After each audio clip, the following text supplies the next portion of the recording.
نیا ٹرینڈ یہ ہے کہ مولانا کی، جماعت کی اور تحریکات کی اور اخوان کی یہ فکر اب ہم اسے آن نہیں کر رہے ہیں صرف، بلکہ سب لوگ اسے آن کر رہے ہیں. اب یہ وقت کی زبان بن چکی ہے، وقت کی تلوار بن چکی ہے. سب کوئی، تمام جماعتیں اور تمام افراد اس کو پیش کر رہے ہیں. وہ بھی جو سیکولر نظام چاہتے ہیں مختلف ملکوں کے اندر اور اپنے آپ کو ماڈرن سیکولر کہتے ہیں، حالانکہ وہ فاسسٹ ہیں، وہ بھی جب بات کریں گے اسلام کی تو یہ پہلو ظاہر ہے کسی نہ کسی انداز میں پیش کریں گے کہ ان کے لیے یہ چیز اب اجنبی نہیں رہی ہے. اس کے بعد ایک اور بات پیش کرنے کی ہے، چونکہ بات مغربی تہذیب کی ہو رہی ہے اور مغربی تہذیب کے مقابلے میں ہم نے جو کنٹریبیوٹ کیا ہے اس کی بات ہو رہی ہے. اس میں اس پہلو کو سامنے رکھنے کی ضرورت ہے کہ مغرب ایک تو وہ ہے جو آپ کے مغرب میں واقع ہے، اور ایک مغرب وہ ہے جو پوری دنیا ہے. ظاہر ہے چونکہ انہی کا ڈومینیشن ہے اور انہی کا غلبہ ہے، تو سب چیزیں انہی کے فیشن کے طور پر قبول کی جاتی ہیں. اور چونکہ وہاں مغرب کا جو ایک بنیادی ہم تشریح کریں گے وہ یہ کہ زیادہ سے زیادہ انجوائمنٹ، میٹیریلزم اور اسی کے تحت تمام کام، مادیت، نری مادیت، ہر چیز مادیت کی بنیاد پر، اس میں روحانیت نہیں ہوگی. اب مثال کے طور پر ہمارے سامنے آج چائنا کی مثال پیش کی جاتی ہے، یا اس سے پہلے جاپان کی، اور جاپان کو آج بھی ہم ایک ماڈل کے طور پر پیش کرتے ہیں. یہ الگ بات ہے کہ وہ اس طرح کا مغرب نہیں ہے، لیکن میں جاپان کے بارے میں آپ کو پیش کر رہا ہوں کہ چونکہ جب مغرب کا فیشن ہے تو سب چیزیں وہی سے متاثر ہوں گی. چائنا میں بھی وہی چیز، چائنا بھی اپنے آپ کو سرنڈر کر چکا ہے. چائنا میں بھی جو کچھ ہو رہا ہے وہ مغرب، مثال کے طور پر اس وقت دنیا کے سامنے کنزیومرزم میں ڈیمانڈ ہے. ایک آپ کبھی کبھی سوچا کرتے ہوں گے، ایک بات مثال کے طور پر آج کل آتی ہے کہ دنیا کے اندر ایک فیشن چل رہا ہے کہ اس کار پہ پابندی لگے، نقاب پہ پابندی لگے، اور لگ رہی ہے. جہاں اس کے پیچھے اسلام سے دشمنی اور دوسرے پہلو ہیں، وہاں اس کے پیچھے ایک اور ہے. کیونکہ دنیا میں جب مادیت آتی تو ہر چیز میں مادیت ہوتی ہے، فکری مادیت ہوتی ہے، ہر چیز میں آتی ہے. جہاں پر ایک شیطانی قوت ہوتی ہے، طاغوت ہوتا ہے، اس طاغوت کی اپنی ایک شان ہوتی ہے، وہاں اس کے ساتھ ساتھ طاغوت کا اپنا ایک مفاد بھی ہوتا ہے. ابھی ایک اسٹڈی اس سلسلے میں میری نظر سے گزری کہ اگر آپ عورت کو بے حجاب کر دیں، وہ بے حجابی جو مطلوب ہے مغرب کو، تو اس کا مادی کا فائدہ ہے.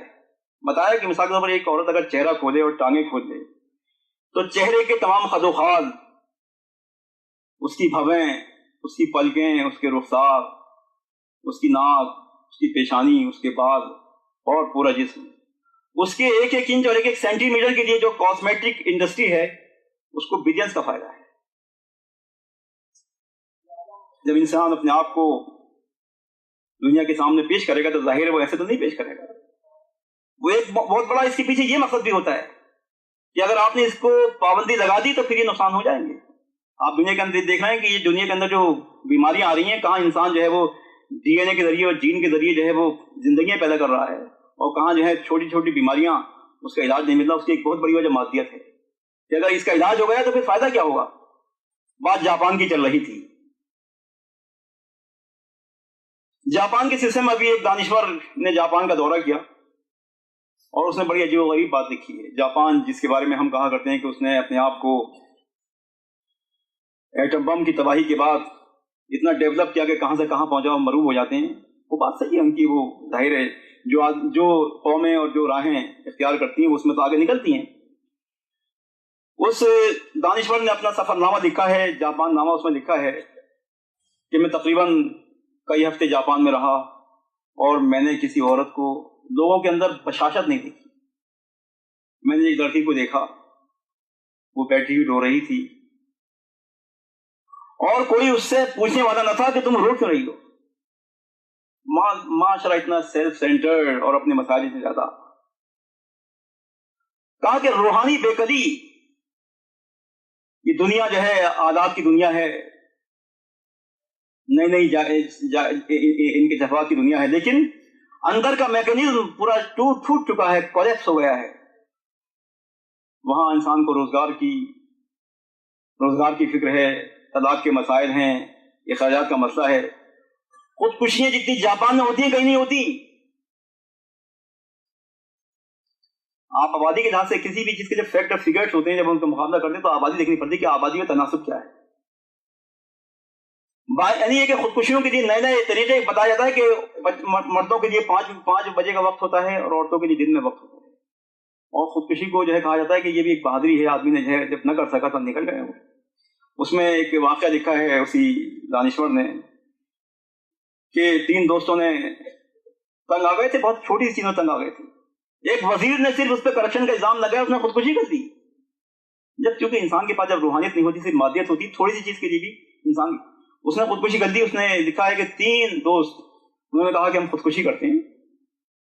خودکشی کرنے کے لیے انہوں نے ایک نیا طریقہ ایجاد کیا. کار کو پہاڑی پہ لے گئے, کنارے کھڑا کیا, گیس سلنڈر رکھا اور اندر سے جو ہے لاک کر دیا اور گیس سے جو ہے اپنے آپ کو ختم کر دیا. باقاعدہ انہوں نے انٹرنیٹ پر, فیس بک پر جو ہے اس کو باقاعدہ اس راستے کو اپنایا.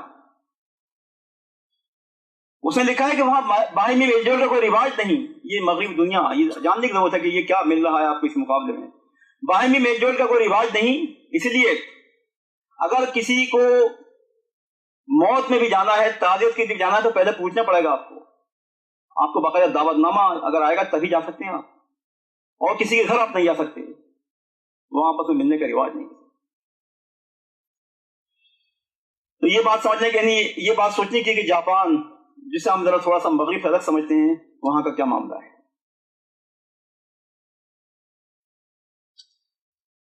یہ جو کتاب ہے دا گریٹ چیس بورڈ, اور جو برزنسکی نے لکھی تھی, آپ اس کے بارے میں جانتے ہیں کہ سن 53 میں اس نے ہارورڈ سے PhD کیا تھا اور یہ نیشنل سیکورٹی کا ایڈوائزر رہا ہے.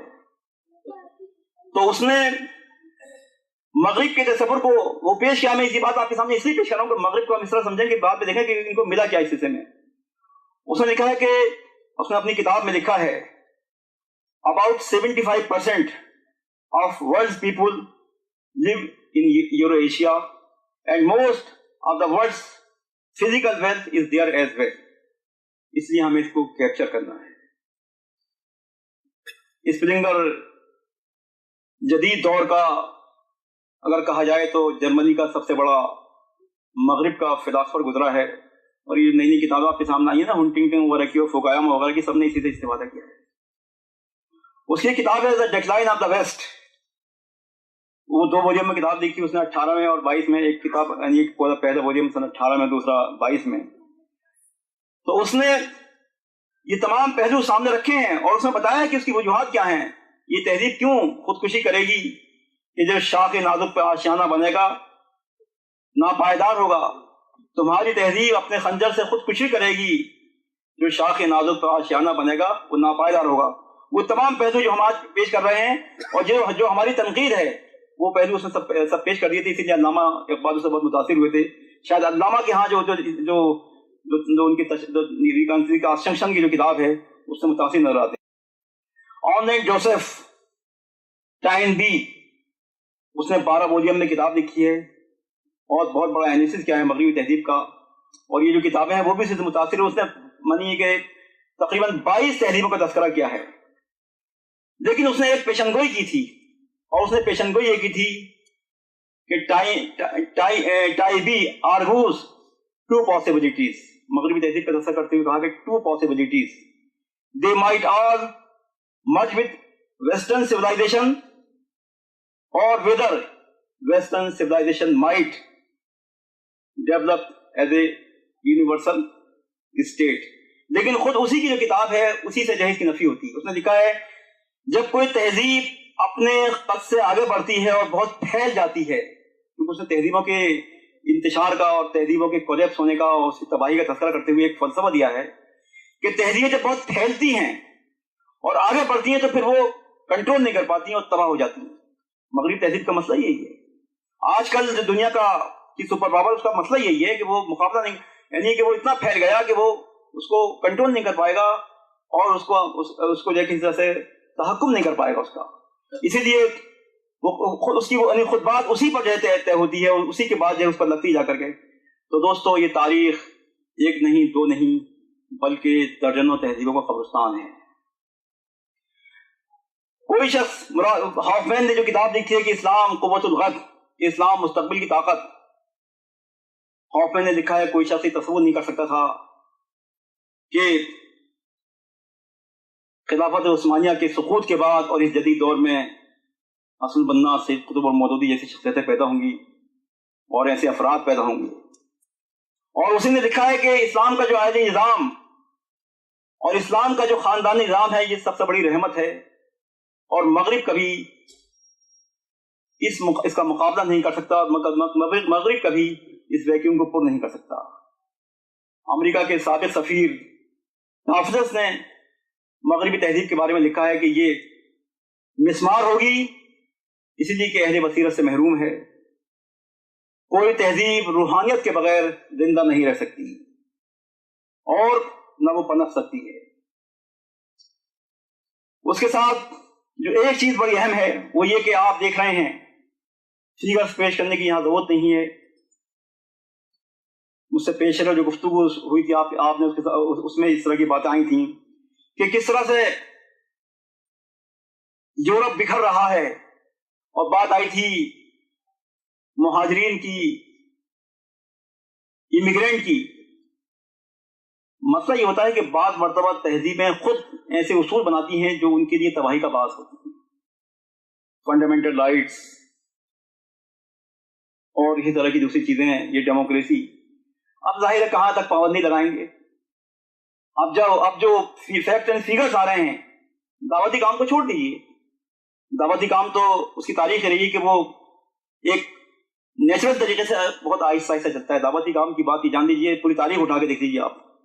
دعوتی کام اپنے کیلکولیشن کے اعتبار سے، جسے ہم کہتے ہیں کہ لوگ نیو کنورٹس جو آتے ہیں، تو اس کا جو فینومینا ہے وہ یہ کہ وہ اپنے نیچرل فینومینا کے ساتھ بہت آہستہ آہستہ لے کر آتا ہے۔ تو یہ نہیں ہوتا کہ بہت تیزی کے ساتھ جو ہے آپ نے دعوت دی اور کھٹا کھٹ جو وہ تو جب ہوتا ہے جب تہذیب غالب آ جاتی ہے نا۔ مکے سے مدینہ تک صرف 100 لوگ ملتے ہیں ہمیں، اور پھر صلح حدیبیہ تک چند 100 لوگ اور مل جاتے ہیں، پھر صلح حدیبیہ کے بعد تاریخ بدلتی ہے تو 1,24,000 ہمیں حجۃ الوداع میں دکھائی دیتے ہیں۔ وہ بات دوسری ہوتی ہے کہ یدخلون فی دین اللہ دور، افواجا کا دور۔ اس سے پہلے کا جو صبر ہوتا ہے، اس کا جو ڈٹرمنیشن ہوتا ہے، اس کی جو آوازیں ہوتی ہیں، اس کا جو مقابلہ ہوتا ہے، اس کی بات کچھ اور ہوتی ہے۔ تو وہ اللہ تعالیٰ اسے قبول کرتا ہے، اللہ تعالیٰ اس کو قبول کرتا ہے۔ تو یہی بات ہے کہ اگر آپ دیکھیں کہ صرف اسی فگر کے ساتھ جو دنیا کے اندر چل رہا ہے، جس میں جو پاپولیشن جس طرح سے بڑھ رہی ہے آپ کے یورپ میں اور امریکہ میں، یورپ کی زیادہ میں مثال دوں گا اس لیے کہ یورپ کی اصل میں تہذیبوں کا منبع ہے اور یورپی تہذیبوں کی بنیاد ہے، باقی سب تو اس کے خوشاچی ہیں اور وہ کسی عسکری بنیاد پر ہے۔ یورپ کا مسئلہ یہ ہے کہ اس کے ہاں فنڈامنٹل رائٹس ہیں، ظاہر ہے لوگوں کو روک نہیں سکتے۔ اب جس طرح سے پاپولیشن بڑھ رہی ہے، تمام تجزیے آ رہے ہیں کہ 2050 میں تو مسئلہ عجیب و غریب ہو جائے گا یورپ کا۔ جرمنی میں اتنے، فرانس میں اتنے، بیلجیم میں اتنے، برطانیہ میں اتنے، اسپین، خود اسپین کو دیکھ لیجیے، اسپین جس کا تذکرہ بھی آپ کے سامنے آیا کہ جس پر اقبال نے خون کے آنسو ہوئے تھے جب اقبال وہاں سے گزرا تھا۔ ہسپانیہ تو خون مسلمہ کا آمی ہے، ہسپانیہ تو خون مسلمہ کا آمی ہے، مانند حرم پاک ہے تو میری نگاہ میں، پوشیدہ تیری خاک میں سجدوں کے نشاں ہیں، خاموش ادانے ہیں تیری باد سحر میں۔ لیکن آپ اسپین کے اندر دیکھیں، اسپین کے اندر جو خاص طور سے شمالی افریقہ کے جو مہاجرین جو پہنچ رہے ہیں وہ مسئلہ، اور خود بڑی اہم بات میں آپ کے سامنے پیش کروں گا، اس سے پہلے بھی میں نے ایک مرتبہ تذکرہ کیا تھا، لیکن آج وہ بات بڑی ریلیونٹ لگ رہی ہے۔ 1492 میں اسپین سے مسلمانوں کو سقوط وطن نکالے گئے تھے، عجیب تاریخ ہے اس کی۔ اقبال جب وہاں سے گزرا تھا تو اس نے کہا تھا، رولے اب دل کھول کے دیدے خون نابا بار، وہ نظر آتا ہے مجھے تہذیب حجازی کا مدار، رولے اب دل کھول کے اے دیدے خون نابا بار، وہ نظر آتا ہے تہذیب حجازی کا مدار، تھا یہاں ہنگامہ ان صحرا نشینوں کا کبھی، بہر بازی گاہ تھا جن کے سفینوں کا کبھی، غدغدے جن سے شہنشاہوں کے درباروں میں تھے، بجلیوں کے آشیانے جن کی تلواروں میں تھے، غدغدوں سے جن کے لذت گیر اب تک گوش ہے، کیا وہ تکبیر اب ہمیشہ کے لیے خاموش ہے؟ دوستو اب صورتحال دوسری ہے۔ صورتحال یہ ہے کہ دنیا کے اندر جو یہ آپ جو عرب اسپرنگ کی بات ہوتی ہے اور چیزوں کی بات ہوتی ہے، کچھ چیزیں بہت ہی نیچرل طریقے سے چلتی ہیں، اور جب ایک مرتبہ ایکسس مل جاتا ہے لوگوں کو تو بات دوسری ہو جاتی ہے. اللہ کے رسول نے فرمایا تھا کہ تم وہاں پہنچ جاؤ، تم وہاں جاؤ، ماں تم وہاں جا رہے ہو تو یہ جا کے کام کرنا، ماں تم وہاں جا رہے ہو فلاں کو وہاں بھیج دو، فلاں کو وہاں بھیج دو. اس کی وجہ کیا ہوتی ہے؟ ایکسس مل جاتا ہے، تو جہاں ایکسس ملتا ہے تو اس کی بات دوسری ہوتی ہے. وہاں ایکسس مل چکا ہے. اسی لیے آپ دیکھیں کہ 1492 میں مسلمان وہاں سے نکالے گئے تھے، اور اس کے بعد مسلمانوں کا قبرستان وہ بن گیا تھا. لیکن 1992 میں اسپین کی حکومت نے 1992 میں جب آنے لگا تو اسپین کی حکومت نے یہ فیصلہ کیا کہ سیلیبریٹ کیا جائے 500 سال کو مسلمانوں کو یہاں سے نکالا گیا تھا. تو ایک صاحب نے اس کو ذمہ داری دی کہ آپ یہ کام کریں. ظاہر ہے دانشور آدمی تھے، پڑھے لکھے آدمی تھے. انہوں نے کہا کہ کیوں نہ میں مسلمانوں کی تاریخ کا مطالعہ کروں کہ جو اسپین کا مسلم دور گزرا ہے وہ کیا دور تھا. انہوں نے جب مطالعہ کیا تو اس نتیجے پہنچے کہ اسپین کا تو تابناک دور وہ تھا جب یہاں مسلمان حکمراں تھے. پورا یورپ ڈارک ایجز میں اسٹرگل کر رہا تھا. انہوں نے قرآن کو پڑھا، اسلام کو پڑھا، اور وہ مسلمان ہو گئے، اور ان کا نام ہے عبد الرحمن مدینہ مدیرہ. ان کی کوششوں، اور اسی سال اسپین کے اندر عجیب و غریب کبھی کبھی چیزیں کوئنسیڈنس ہو جاتے ہیں، اسی سال اسپین کے اندر ایک مسلم آرگنائزیشن قائم ہوئی. بہرحال تقریباً 20 سالوں کے اندر یا 22 سالوں کے اندر تقریباً 20,000 سے زیادہ مسلمان نیو کنورٹ ہیں اسپین کے اندر خود. تو دوستو تاریخ جو ہے مختلف تہذیبوں کا قبرستان ہے. ایک چیز جو ہمارے لیے سمجھنے کی ہے وہ یہ کہ اس وقت جو دنیا کے اندر جتنا انٹرنیٹ اور جتنا جو ہے جسے کہتے ہیں کہ انفارمیشن کا ایکسپلوژن ہو رہا ہے، اتنا ہی جہاں اور خرابیاں آ رہی ہیں فکری طور پر. اور اصل میں کامیابی ہم نہیں کہتے کہ ایک انسان جو ہے وہ کسی دوسرے کام کو کرے اور وہ تباہی اور بربادی آ جائے تو شیطان تو لگا ہوا ہے. کامیابی ہم کہتے ہیں کہ سنجیدہ اور سنسیئر جو انسانوں کے اندر تبدیلی آ رہی ہے وہ کس بنیاد پر آ رہی ہے اور کیسے آ رہی ہے. وہ جو آ رہی ہے اس کو سب مان رہے ہیں کہ وہ اسلام کی طرف آ رہی ہے. اس لیے ایک آسٹریلین ہیومنسٹ نے ایک کتاب لکھی ہے، Islam the power of 21st century, the super power of 21st century. اس میں یہ تمام چیزیں لکھی ہیں جو میں نے آپ سے بات کہیں پر تکرار ہوگی، یہ تمام باتیں اس نے لکھی ہیں. بہت سی چیزیں ایسی ہو رہی ہیں، مثال کے طور پر رمضان اور قرآن، حرم کی تراویح اور رمضان کا ہر سال بار بار آنا، یہ چیزیں بڑی متاثر کر رہی ہیں. اسی لیے جو یہ تبدیلی یعنی یہ جو پابندی لگانے کی باتیں ہو رہی ہیں مختلف چیزوں پر، اس کی ایک بڑی وجہ یہ بھی ہے. اسی لیے آپ دیکھیں کہ جو چیز مثال کے طور پر اب پابندی لگے گی برقعے پر یا اسکارف پر تو بعض چیزیں اسی سے نکلتی ہیں. اب وہ یہ رہا ہے کہ لوگوں کے اندر ایک ریئیکشن پیدا ہوتا ہے. جب جو چیز چھنتی ہے تو فوراً ریئیکشن پیدا ہوتا ہے، اور ریئیکشن یہ پیدا ہوتا ہے کہ صاحب یہ ہمارے دین کو چھینا جا رہا ہے اور ہم سے آزادی چھینی جا رہی ہے. تو اس لیے لوگوں کے اندر وہ پھر وہ چیز جب وہ قدر چھنتی ہے تو اس کی قدر پیدا ہوتی ہے. جب کوئی قدر چھنتی ہے تو اس کی قدر پیدا ہوتی ہے. اسی لیے آپ نے دیکھا کہ ترکی کے اندر کتنی کوششیں ہوئیں. ترکی کا تذکرہ آپ کے سامنے آیا تھا کہ نجم الدین اربکان پہ جو چارجز لگے تھے اس میں چارجز یہ تھے کہ یہ قرآن کی آیتیں کوٹ کرتے ہیں وزیر اعظم ہوتے ہوئے. اس پہ ایک چارج یہ تھا کہ انہوں نے رمضان میں وزیر اعظم ہوتے ہوئے لوگوں کو افطار پہ دعوت دی. خیر النساء جو کہ ترکی کے صدر کی بیوی، اس کے اسکارف کی پیچھے پوری دنیا پڑ گئی. اس کا اسکارف جو ہے تاریخی اسکارف رہا ہے، پوری دنیا اس کے اسکارف کے تعاقب میں رہی، لیکن وہ حق لے کر آئی. فوج کے ساتھ جو صورتحال تھی، ایک موقع آتا ہے کہ خود بخود جو ہے اب ظاہر ہے یورپ فنڈامنٹل رائٹس کی بات کرتا ہے کہ تہذیب جو ہے خودکشی کرتی ہے، اپنے خنجر ہی سے ہو جاتی ہے. اس لیے اب فوج ظاہر ہے اگر یورپین یونین میں پہنچنا ہے تو فوج یعنی کہ وہ جو فنڈامنٹل رائٹس ہیں وہ پابندی نہیں کر سکتی.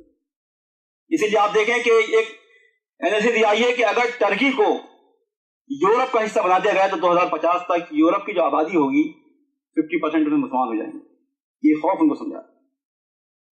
اور کس طرح سے لوگ کوششیں کرتے ہیں کہ جس زمانے میں وہاں قرآن پر اور اسلامی تعلیمات پر اور اذان پر پابندی لگی تھی.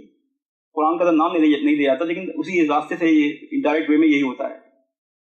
تو اس میں بدیع الزمان نورسی رحمۃ اللہ علیہ کی کوشش کہ انہوں نے تہخانوں کے اندر رہ کر کے مدرسے چلائے جس کے 2 دروازے ہوا کرتے تھے, اور دروازے پر موچی اور ٹیلر بیٹھا کرتا تھا کہ آئے تو بتا دے.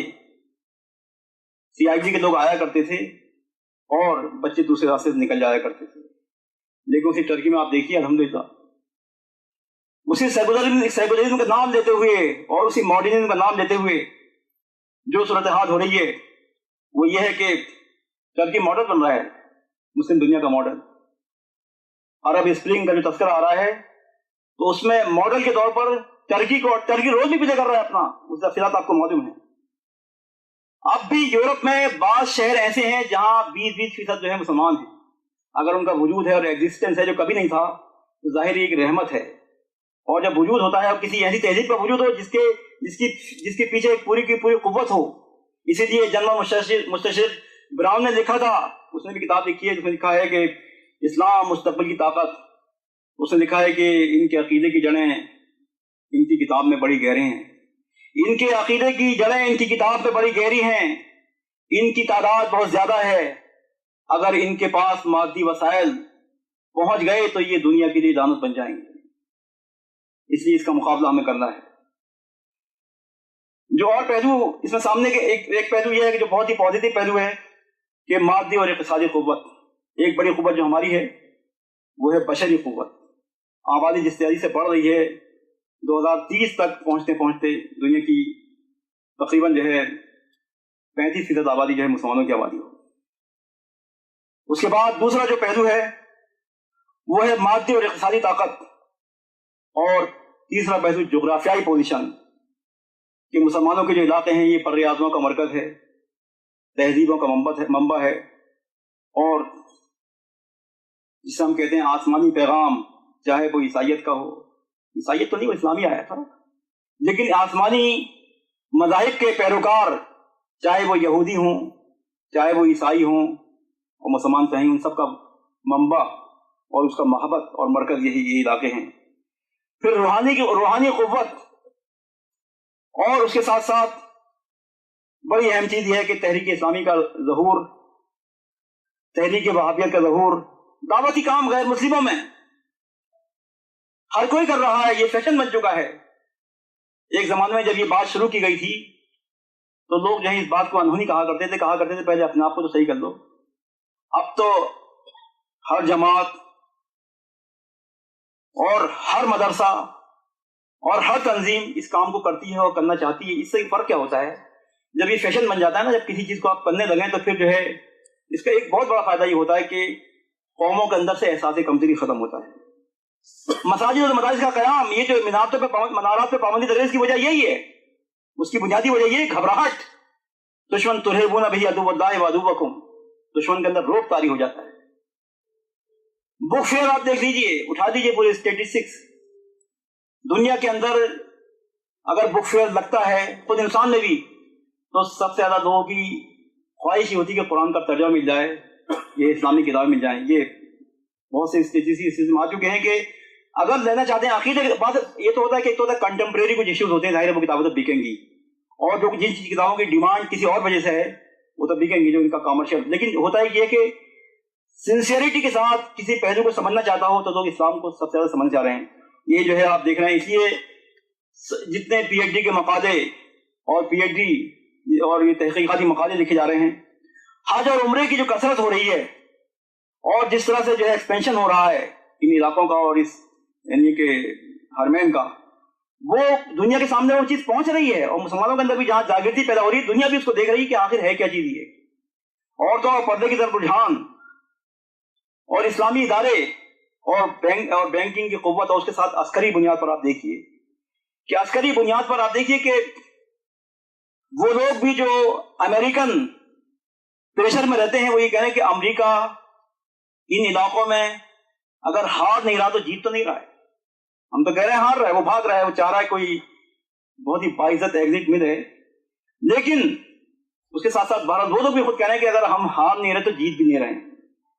اس لیے بہت سے پہلو ہمارے سامنے سمجھنے کے ہیں اور غور کرنے کے کس کس طرح سے اور کن کن پہلوؤں سے اسلامی تحریک اور اسلامی قوت دنیا کے سامنے آگے بڑھ رہی ہے. اس کے بہت سے پہلو آپ کے سامنے آئے اور بہت سے پہلو ہمارے لیے غور کرنے کے ہیں. یہ عرب اسپرنگ کی جو بات ہوئی ہے، اس عرب اسپرنگ کا جو ایک بہت بڑا پازیٹو پہلو ہے، وہ پازیٹو پہلو یہ ہے کہ اس عرب اسپرنگ میں مسئلہ یہ ہے کہ مقابلہ کرنے کے لیے اور مدد کرنے کے لیے انہی لوگوں کو آنا پڑا. اس کے علاوہ کوئی چارہ کار تھا نہیں. قرآن کریم کی جو آیت ہے نا، وَلَوْلَا دَفْعُ اللَّهِ النَّاسَ بَعْضَهُم بِبَعْضٍ، اگر اللہ تعالیٰ بعض کے ذریعے بعض کو دفع نہ کرتا تو دنیا میں تو کچھ ہوتا ہی نہیں. انہی لوگوں کو آنا پڑ رہا ہے. وہ قوت ہمارے پاس نہیں تھی، لیکن اس قوت کا مقابلہ کرنے کے لیے کیا ہو رہا ہے؟ اس قوت کا مقابلہ کرنے کے لیے انہی کو آنا پڑا. اور اس کے ساتھ ساتھ بھی خطرہ یہی ہے کہ کہیں اخوان نہ آ جائیں، خطرہ یہی ہے کہ کہیں بنیاد پرست نہ آ جائیں، اور اس کے لیے اصطلاحیں وہ دوسری استعمال کرتے ہیں، لیکن ان کو ڈر ہے. اس لیے عرب اسپرنگ کا جو پہلو ہے اور اسی کے ساتھ ساتھ یہ جو دعوتی سطح پر مختلف سطح پر کام ہو رہا ہے، یہ پہلو اور امت کی ایک عام بیداری اور دنیا کے اندر جو بے چینی ہے، اس کے لحاظ سے ہم یہ کہہ سکتے ہیں کہ واقعی یہ عرب اسپرنگ اور عرب کی جو موسم بہار ہے